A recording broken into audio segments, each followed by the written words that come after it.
On a quiet June morning in 1912, the town of Villisca, Iowa, awoke to a silence that felt wrong.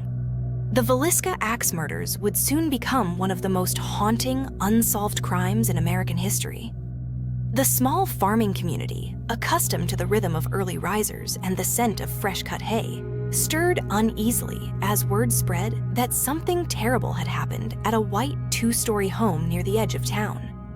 Curtains were drawn tight, and neighbors whispered across fences, unsure whether to believe what they were hearing. The house, once filled with laughter and the ordinary sounds of family life, now stood still behind its picket fence. A horse-drawn wagon rattled past, its driver slowing, sensing the tension that clung to the air.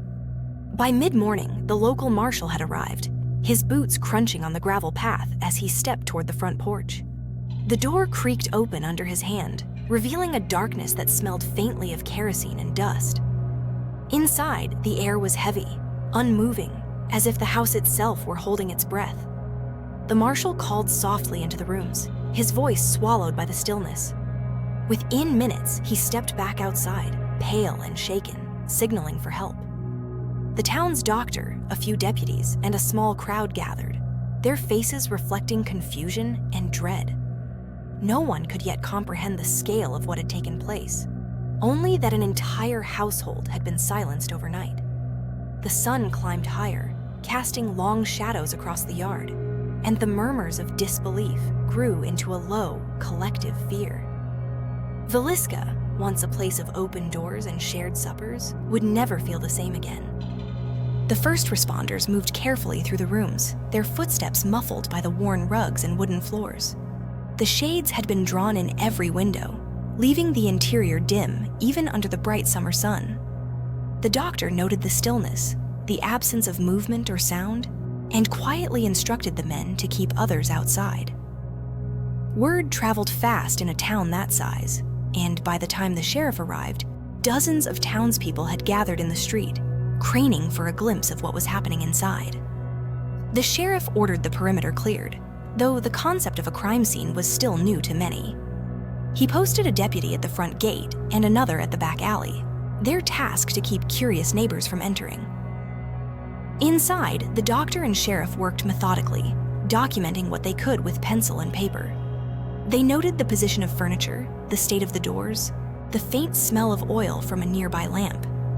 A photographer from a nearby county seat was summoned, his bulky camera and tripod loaded into a wagon for the trip.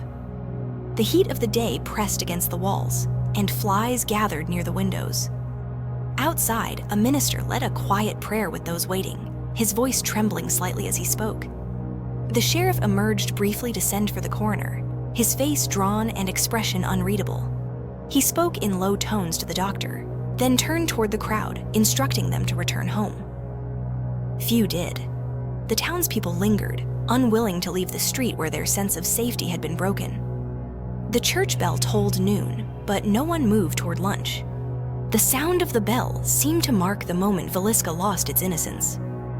As the investigation began, the sheriff coordinated with state officials, though resources were limited. The coroner's team arrived by carriage, carrying canvas bags and notebooks, their faces set in grim concentration. They worked through the afternoon, recording every detail they could under the constraints of early 20th century procedure. There were no fingerprint databases or forensic laboratories to consult, only careful observation and handwritten notes. The investigators examined the doors and windows, testing latches, measuring footprints in the soft earth outside. They collected a few items for evidence, wrapping them in brown paper and sealing them with wax. Each piece was labeled by hand and stored in a wooden chest at the sheriff's office for safekeeping. Meanwhile, the townspeople struggled to process what had happened. Mothers kept their children indoors, and fathers began locking doors that had never been locked before. The local newspaper printed cautious updates, avoiding speculation, but acknowledging the fear that now gripped the community. At night, lamps burned late in windows across town. The sound of horses on the road seemed louder than usual, and every creak of a floorboard made families startle awake. The sheriff and his deputies canvassed nearby farms, questioning anyone who might have seen a stranger passing through. They checked the rail depot, the telegraph office, and the general store, searching for any clue that might explain the unimaginable. The investigation extended into the surrounding countryside, with riders dispatched to neighboring towns to share descriptions and request information. Yet, as days turned into weeks, the trail began to cool. The evidence, limited by the era's technology, offered few answers. Still, the sheriff persisted, driven by duty and the quiet desperation of a town that needed closure. Over the following months, theories multiplied. Some believed a transient worker had passed through Villisca and vanished again by rail. Others suspected someone local, perhaps a person harboring resentment or jealousy. Investigators followed each lead as far as resources allowed, interviewing witnesses, comparing handwriting samples, and reviewing statements taken under the flicker of oil lamps. The state authorities sent additional men to assist, but coordination was slow, and communication depended on letters and telegrams. A few suspects were arrested, questioned, and released when evidence failed to hold. Court hearings drew crowds, their benches filled with townspeople seeking answers, but none came. The newspapers began to print conflicting accounts, each trying to make sense of the mystery. Reporters from larger cities arrived, sketching the house and describing the scene in careful, measured language. The attention brought both comfort and discomfort to Villisca. Some residents hoped the publicity would bring justice. Others wished the world would simply forget. Rumors spread through the region, fueled by fear and the human need to explain the unexplainable. The sheriff, weary from months of pressure, continued to review his notes late into the night, the lamplight casting long shadows across his desk. He compared statements, rechecked timelines, and sent requests for expert opinions that rarely came. Each new theory seemed to unravel under scrutiny. The case files grew thicker, but the truth remained elusive. As autumn settled over the fields, the town's energy shifted from shock to endurance.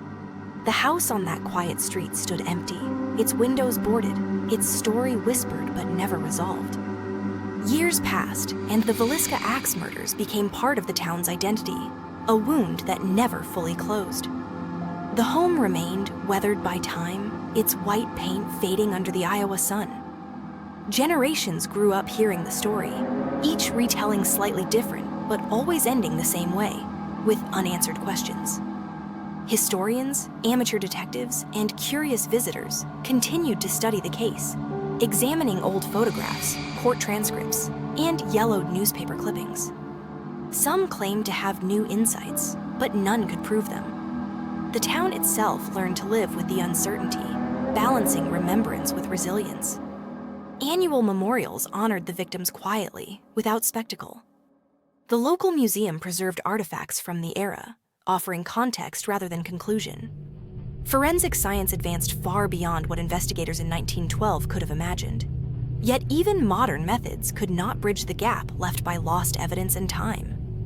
The story endures because it touches something universal: the fear of the unknown, the fragility of safety, the ache of unanswered truth. Today, visitors walk the same streets once filled with whispers, pausing before the house that changed everything. The wind moves through the trees, carrying the faint sounds of a town that still remembers. In Villisca, the mystery remains, not as a headline, but as a quiet reminder of how darkness can settle anywhere, even in the most ordinary of places.